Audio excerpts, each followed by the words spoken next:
ഈ PT കുഞ്ഞു മുഹമ്മദ്. അദ്ദേഹം എൻ്റെ ഒരു സുഹൃത്താണ്. ദീർഘകാലമായിട്ട് നിയമസഭാംഗം എന്ന നിലയിൽ, ചലച്ചിത്ര സംവിധായകൻ എന്ന നിലയിലൊക്കെ അറിയാവുന്ന ആളാണ്. അദ്ദേഹം ഈ പരാതിയിൽ പറയുന്ന കുറ്റകൃത്യങ്ങൾ ചെയ്തിട്ടുണ്ടോ എന്ന കാര്യത്തിൽ എനിക്ക് യാതൊരു അറിവുമില്ല. അത് ശരിയാവാം, തെറ്റാവാം.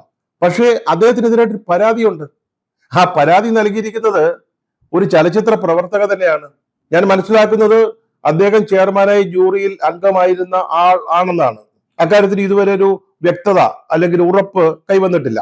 എന്താണെങ്കിലും ഈ ചലച്ചിത്രോത്സവവുമായി ബന്ധപ്പെട്ട ഒരാളാ. അതിന്റെ അർത്ഥം എന്തുവാ? CPM-ആയിട്ട് നല്ല ബന്ധമുള്ള ആളായിരിക്കണം.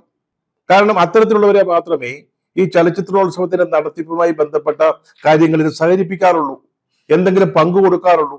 അല്ലാത്തവരെ ബഹുഘാതം ദൂരെ നിർത്തുകയാണ് CPM-ന്റെ സ്ഥിരമായ ഏർപ്പാട്. അപ്പോ ഒരു CPM-ന്റെ നേതാവിനെതിരെ ഒരു CPM-ന്റെ അനുഭാവി തന്നെയാണ് പരാതി നൽകിയിരിക്കുന്നത്, യാതൊരു സംശയമില്ല.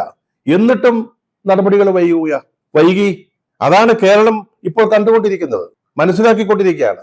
ഈ സർക്കാരിന്റെ അല്ലെങ്കിൽ ഈ സർക്കാരിനെ നയിക്കുന്ന പാർട്ടിയുടെ ഇക്കാര്യത്തിലെ നയം എന്താണെന്ന് നമ്മളൊക്കെ മനസ്സിലാക്കിക്കൊണ്ടിരിക്കുക. ഈ രാഹുൽ മാങ്കൂട്ടത്തിലിന്റെ കാര്യത്തിൽ എന്താ സംഭവിച്ചത്? തെരഞ്ഞെടുപ്പ് നടക്കുന്നതിനിടയ്ക്കാണ് ആ പരാതി വരുന്നത്. പിന്നീട് അദ്ദേഹത്തെ അറസ്റ്റ് ചെയ്യാൻ നെട്ടോട്ടം ഓടുന്നത് നമ്മൾ കണ്ടു. അദ്ദേഹത്തെ അറസ്റ്റ് ചെയ്യാതിരുന്നതാണോ? പ്രതിപക്ഷം, കോൺഗ്രസ് അതാണ് പറയുന്നത്. അവരങ്ങനെ കുറ്റപ്പെടുത്തുന്നുണ്ട്.